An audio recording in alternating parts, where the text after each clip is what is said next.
Kung dito ka na, siguradong dapat meron ka nito. What's up guys? Kamusta kayo lahat? Panibagong unboxing video na naman ang ating gagawin today. At for today's video, Toyota Hi-Ace wide body ang ating i-unbox na gawa ng Tarmac Works. Makikita nyo rin na to sa ating sineset up na diecast shop soon. Magiging for sale ito once na na-set up ko na yung ating shop. Hindi naman may pagkakailan na Toyota fanboy ka talaga dun sa design ng base kung saan nakapatong yung ating diecast. At in fairness din naman kay Tarmac, sa lahat ata ng in-unbox ko na diecast model, dito yung pinakamagandang nakita ko na wheels.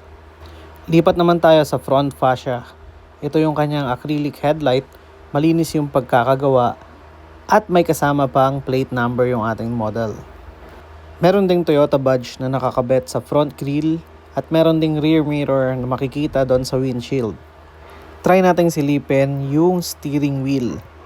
Right hand drive siya and mapapansin nyo na rin yung kanyang side mirror meron ding parang salamin na effect. So sulit talaga yung pagkaka-detail na Tarmac dito.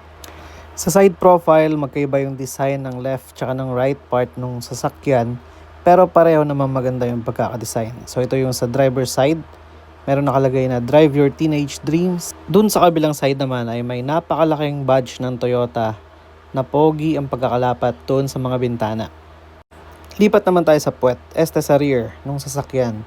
So, I think missing yung Toyota na emblem dun sa likod. And then, meron pa rin plate numbers at merong malaking Toyota sticker na nakakabit doon sa salamin. Meron ding mufflers na nakikita doon sa rear. Aux na aux din yung nilagay na top rack ng Tarmac dito sa roof ng Toyota Hi-Ace wide body. Mukha na talagang camper van at bagay ito sa mga ganong klaseng diorama. So, ayun lang yung masasabi ko dito sa ating bagong in-unbox na diecast model. Okay din ba sa'yo tong Toyota Hi-Ace wide body? O mas pogi pa rin para sa'yo yung Toyota AE86 na nasa likod ng video? Ikaw, anong masasabi mo sa unboxing video natin today?